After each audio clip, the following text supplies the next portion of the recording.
निरंतर अपने धर्म के अनुसार कर्म करते जाओ और मन में यह पक्का विश्वास रखो कि जिस नियत के साथ तुम कर्म करोगे उसी नियत के अनुसार तुम्हें फल अवश्य मिलेगा। कर्म का यह अटल विधान है, इसमें कभी किसी के साथ अन्याय नहीं हो सकता।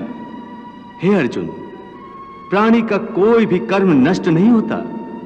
मनुष्य को अपने हर कर्म का फल अवश्य मिलता है। इस तरह प्राणी के कर्मों के अनुसार उन कर्मों का फल हर मनुष्य के प्रारब्ध में लिख दिया जाता है।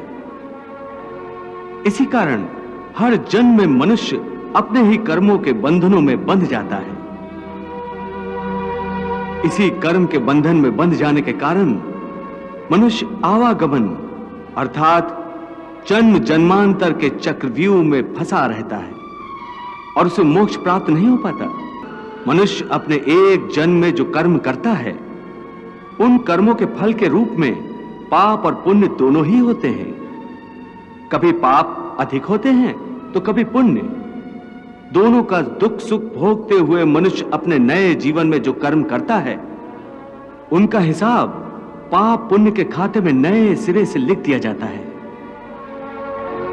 इस तरह इन नए कर्मों को भोगने के लिए एक और नया जन्म लेता है और जन्म जन्मांतर का यह सिलसिला लगातार चलता रहता है और मनुष्य की आत्मा का अपने परमात्मा से मिलन नहीं होता, जिसे मोक्ष कहते हैं।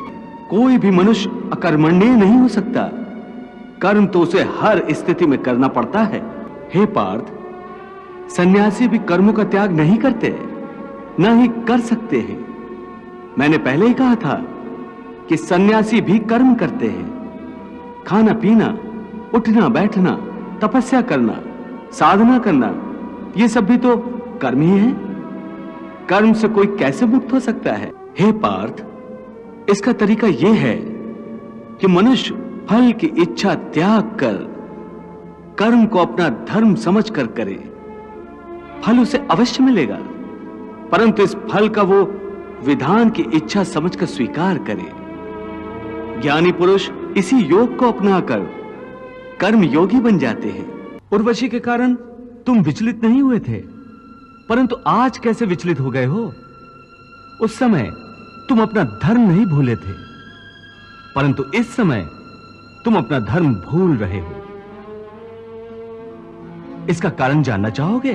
तुम्हारा मन तुम्हारे काबू में नहीं है, क्योंकि तुमने कर्म योग नहीं अपनाया। हां अर्जुन, कर्म योग के कारण कर्मयोगी का मन इधर उधर भटकता नहीं है। हे पार्थ, इसलिए तुम निष्काम कर्म योग की साधना करो। और निष्काम कर्मयोग की सबसे बड़ी विशेषता यह है कि तुम कर्म करते हुए भी कर्म के बंधनों में बांधे नहीं जाओगे। इसका बड़ा ही सहज तरीका है।